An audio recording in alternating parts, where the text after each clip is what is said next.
Halo, eh, kita ketemu lagi di video yang kedua mengenai 10 usability heuristic. Di video pertama kita sudah sampai ke nomor 5, kita lanjutkan ke nomor 6. Oke, nomor 6 ini adalah recognition rather than recall. Jadi maksudnya adalah user lebih mudah untuk mengenal dibandingkan dengan mengingat. Oke, maksudnya adalah meminimalisir hal-hal yang harus diingat oleh pengguna dengan membuat objek, aksi, dan opsi yang terlihat. Maksudnya terlihat adalah sehingga mudah dikenal.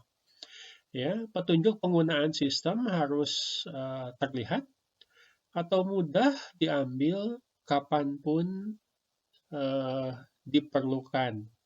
Ya, contoh paling sederhana, misalkan kalau kita mengunjungi sebuah website, wah itu halaman dari sebuah website itu bukan hal yang mudah ya untuk mengingat halaman yang sedemikian panjang, mungkin dengan angka, dengan simbol, dan seterusnya. Oke, jadi tujuannya adalah menunjukkan kepada pengguna hal-hal yang dapat dikenali untuk meningkatkan kegunaan atau usability, melebihi kebutuhan untuk mengingat item tertentu karena konteks tambahan yang ditujukan memang untuk membantu pengguna mengambil informasi dari ingatan, ya, mengenal. Sekali lagi, bukan untuk mengingat. Ini contoh paling sederhana. Anda pernah melakukannya kali ya, pernah berkunjung ke sebuah website, terus lupa karena website tersebut penting, tapi Anda lupa untuk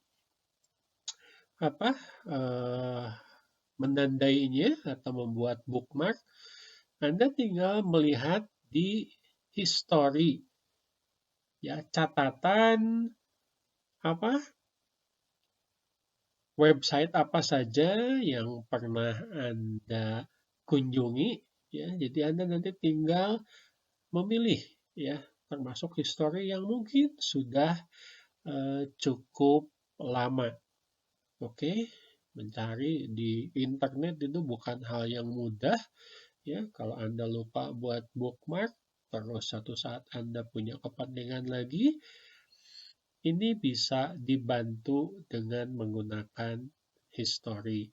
Apa yang dilakukan oleh user dicatat oleh sistem aplikasi untuk membantu mengenal berdasarkan ingatan dari pengguna.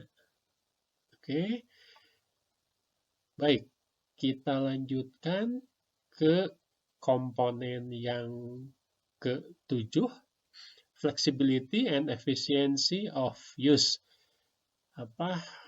Penggunaan yang fleksibel dan efisien. Ini biasanya dikenal sebagai akselerator yang tidak terlihat ya. Jadi ada sebuah program background yang jalan di sebuah sistem aplikasi yang tidak terlihat oleh pengguna, tetapi mempercepat interaksi pengguna ahli ataupun yang mungkin pemula, sehingga dapat melayani pengguna yang tidak berpengalaman maupun yang pengalaman. Ya, sistem mengizinkan pengguna untuk menyesuaikan tindakan yang sering dilakukan. Contoh paling simpel itu adalah copy paste. Ya, misalkan Anda akan membuat banyak email untuk banyak orang, tetapi isinya itu sama. Mungkin cuma namanya saja yang diganti. Sebuah sistem biasanya misalkan menggunakan Gmail, Windows, ataupun macOS, dan seterusnya, punya kemampuan untuk kopas alias copy paste. Ya, Anda tinggal copy, dari satu sumber dan Anda tinggal paste dengan diubah sedikit. Tidak harus mengerjakan hal yang sama berkali-kali. Anda melihat sebuah artikel yang menarik di website, Anda tinggal blok, Anda tinggal copy, misalkan Anda bisa salin ke Word. Tidak perlu Anda mengetik apa yang Anda lihat, ya, membuang waktu. Sehingga dengan copy paste, efisiensi dan fleksibilitas ini akan sangat didukung, ya. Termasuk juga di sini sudah disediakan shortcut, ya, Ctrl C, Ctrl P. Oke. Ini yang ketujuh dan yang kedelapan ini berkaitan dengan perancangan. Umumnya perancangan yang baik itu mengadopsi aspek-aspek estetik dan minimalis. Ya, jadi biasanya perancangan yang istilahnya terlalu ramai itu akan membuat user bingung. Jadi dialog dalam sebuah sistem aplikasi tidak boleh mengandung informasi yang tidak relevan atau jarang dibutuhkan. Ada sih misalkan menu yang tersedia di sistem aplikasi, tetapi karena jarang sekali digunakan, sebaiknya disembunyikan. Yang ditampilkan adalah layanan menu atau fitur yang memang sangat dibutuhkan oleh pengguna saja.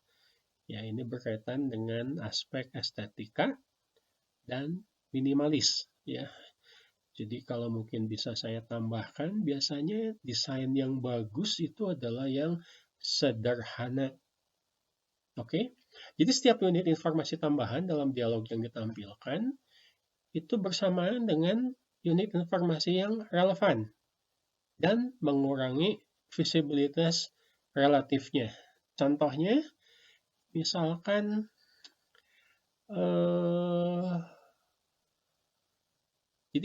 estetika dan minimalis ini pentingnya untuk komunikasi dalam menyampaikan informasi yang penting saja, bukan berkaitan dengan dekorasi. Jangan sampai nanti dekorasi itu memenuhi atau menghalangi user berinteraksi dengan informasi yang penting. Contoh, ya Anda pakai, ya sering seperti ini. Google. Anda bisa lihat Google itu apa? Google itu adalah portal untuk pencarian. Itu fungsi utamanya. Sehingga Google ditampilkan dalam bentuk yang minimalis. Latar belakangnya cukup putih.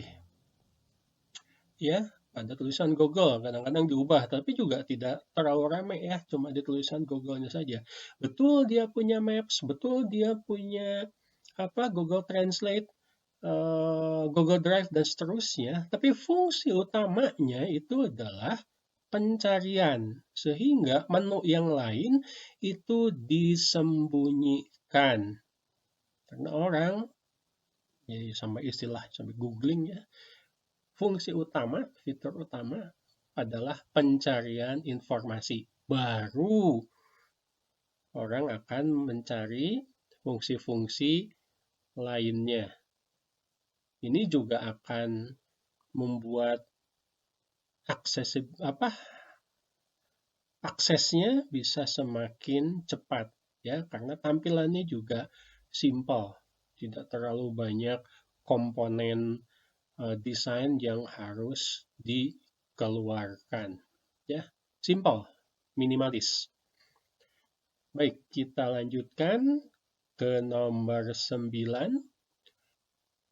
Membantu help user recognize, diagnose, and recover from error. Jadi bukan hal yang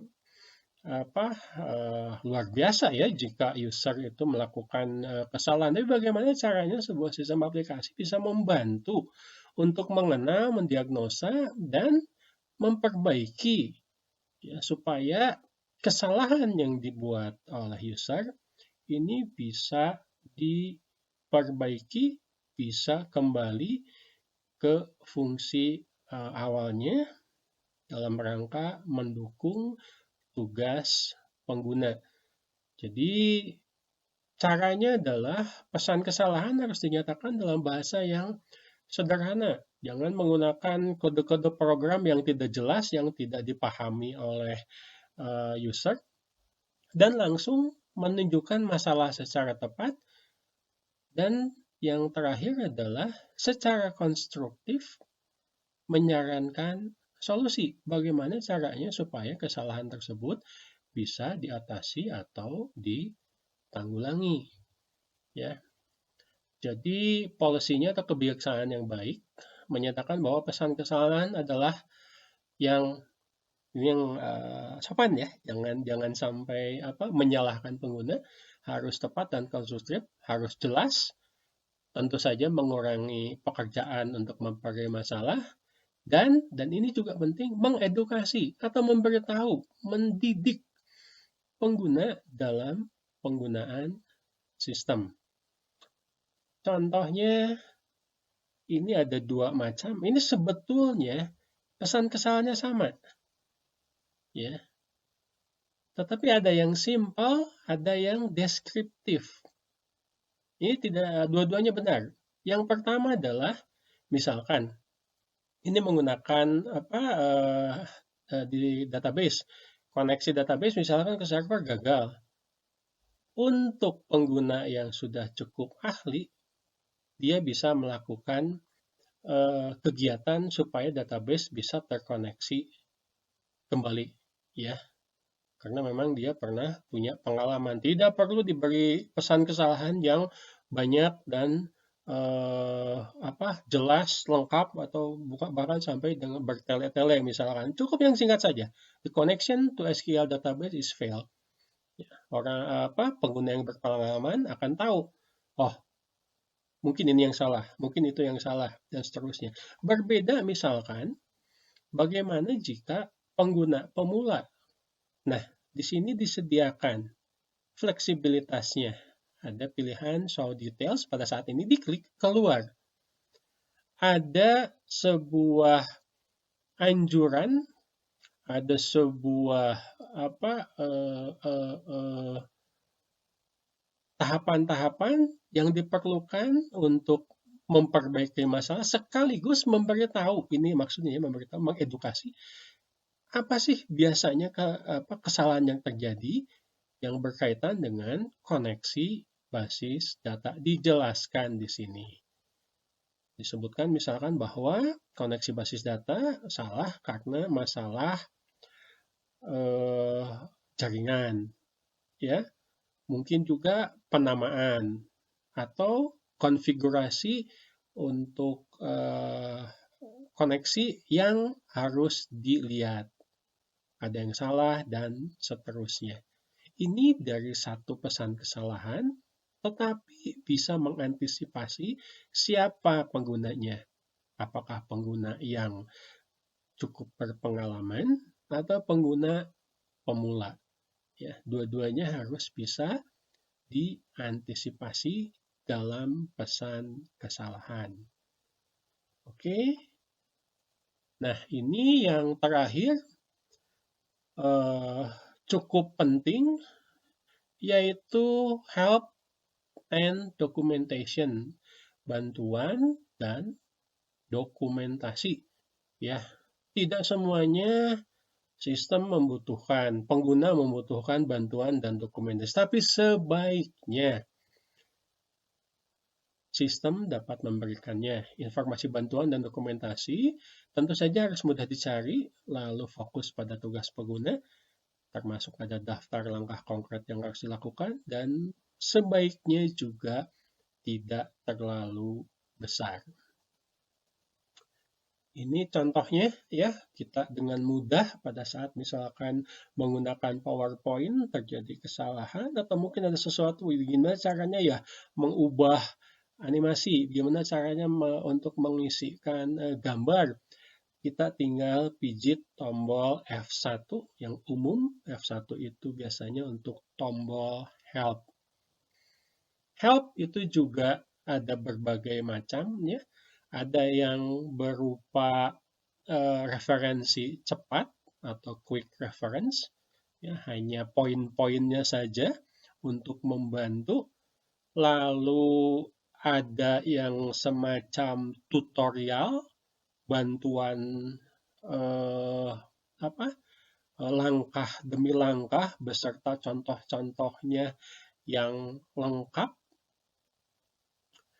Lalu ada yang lebih lengkap lagi yang dikenal sebagai user guide atau panduan pengguna, atau mungkin juga ada yang menyebutnya user manual, manual untuk pengguna.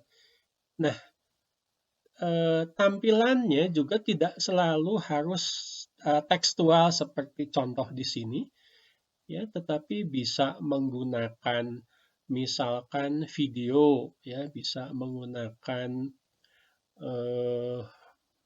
website dan seterusnya, supaya help bisa digunakan efektif, efisien untuk membantu user dalam memecahkan masalah yang berkaitan dengan tugasnya. Oke, jadi itu yang disebut sebagai 10 usability heuristic atau 10 heuristik dari kegunaan. Kita gunakan dalam desain, kita gunakan dalam evaluasi user interface, sistem, aplikasi. Ya, hal-hal tersebut harus diperhatikan untuk meningkatkan nilai dari atau tingkat usability yang akan mendukung tugas pengguna menyelesaikan pekerjaannya, misalkan dengan menggunakan sistem aplikasi. Oke, cukup 2 video sepertinya untuk menampilkan heuristic usability. Baik, kita akhiri dulu. Silakan dipelajari lebih lanjut. Tetap semangat ya. Terima kasih.